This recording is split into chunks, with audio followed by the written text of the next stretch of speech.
En el 94 para acá han pasado muchas cosas.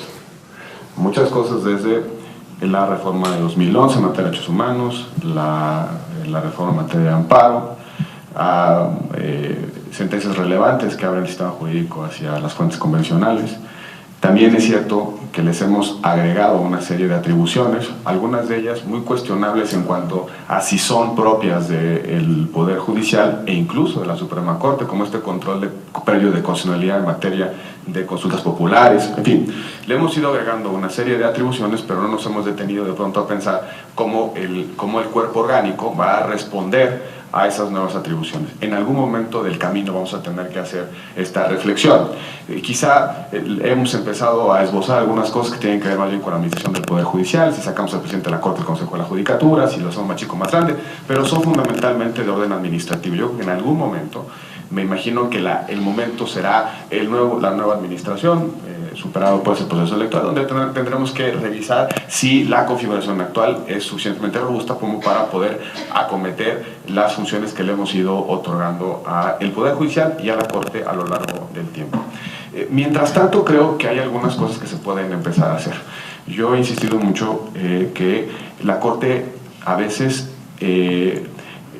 debiera hacer un poco más de política judicial. Y eso tiene que ver con, por ejemplo, utilizar más la jurisprudencia como señal pedagógica de interpretación normativa. Jugar un poco más con los umbrales de procedencia o de admisión pues, de ciertos casos. Creo que también puede utilizar modalidades de sentencias que generen otro debate en donde se pueden ir resolviendo las reglas del derecho, por ejemplo las inconstitucionalidades por omisión o bien las sentencias con mandato al legislador.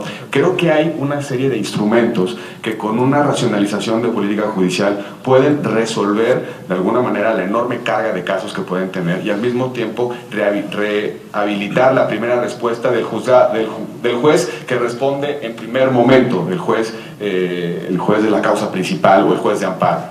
Creo que ahí hay una parte importante que no requiere reforma, sino implica una autoconcepción de la Corte de su circunstancia histórica y de la forma en la que tiene que ir administrando los procesos normativos.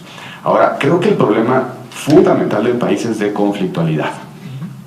Tenemos una altísima conflictualidad. Decía el ministro Cosío, bueno, parte de esa conflictualidad se explica que hay un cambio de reglas, cambia la relación de la persona frente al Estado.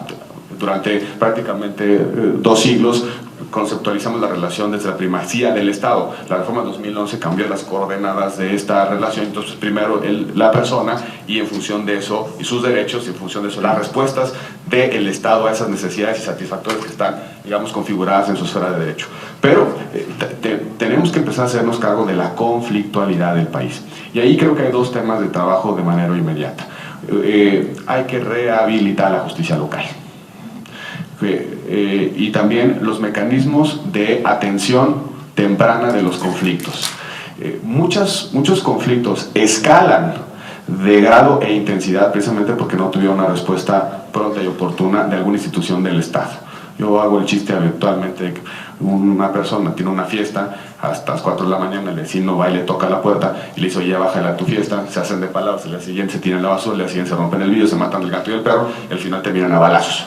De repente vemos que en Estados Unidos el vecino que se siente molestado por su otro vecino le habla a un policía, ese policía arbitra ese conflicto. Cuando no hay un arbitraje oportuno de conflictos, el microconflicto escala y se convierte en un conflicto penal, con todas esas implicaciones. Cuando un divorcio no es gestionado oportunamente por alguna institución, se convierte en conflictos mayores. Creo que el país tiene que empezar a discutir la manera en la que gestionamos el microconflicto para que no escale de naturaleza, grado e intensidad, y eso pasa por una reforma profunda al sistema de justicia local en todas sus materias. Ahí está atrofiada la respuesta del Estado. Quienes llegan a la justicia constitucional, quienes tienen las posibilidades de contratar a un abogado o de resolver los tecnicismos de la justicia constitucional, pero en muchos casos, la gran mayoría, hay alguna estimación de 9 de cada 10 casos simplemente se quedan en el ámbito de la injusticia local y en consecuencia eso es conflicto permanente. Y la segunda cosa que tenemos que empezar a reflexionar como país, la respuesta a los derechos no es únicamente jurisdiccional, es de política pública y de servicios públicos. Si pensamos que el derecho, con cualquier derecho consagrado en la Constitución, debemos garantizarlo, hacerlo efectivo única y exclusivamente a través de una sentencia, estamos viendo de manera errónea el problema. Todo derecho debe requerir antes una política pública que lo haga efectivo y un conjunto de servicios públicos que satisfagan la necesidad que explica la existencia de ese derecho. Y creo que es donde tenemos que empezar a trabajar en el campo de la política pública. Concluyo diciendo que yo no estoy tan preocupado por el control difuso de constitucionalidad y convencionalidad. Hay en mi gremio enormes preocupaciones. ¿Qué pasa si un juez de Colima determina que, bueno, perdón, pues de Chiapas, pues, o de Zacatecas, que teniendo próceres colimenses, pues si fuera, era más obvio que un juez de Colima hiciera una cosa así, pero bueno, no.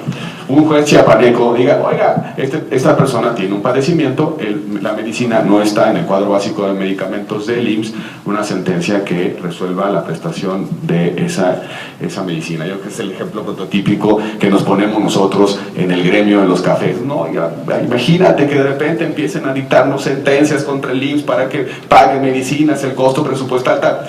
Bueno, yo creo que eso lo que provoca son debates dentro de la justicia sobre la conceptualización y racionalización de los derechos que de inmediato se tienen que trasladar al terreno de la política pública. Yo quiero un caso de esos para que la política empiece a activarse sobre sus propios mecanismos de respuesta, porque la justicia, insisto, no es la única posibilidad de respuesta a los derechos. Hay una previa, que es la construcción de política pública, que se hace fundamentalmente a través de los derroteros de la ley, ¿no?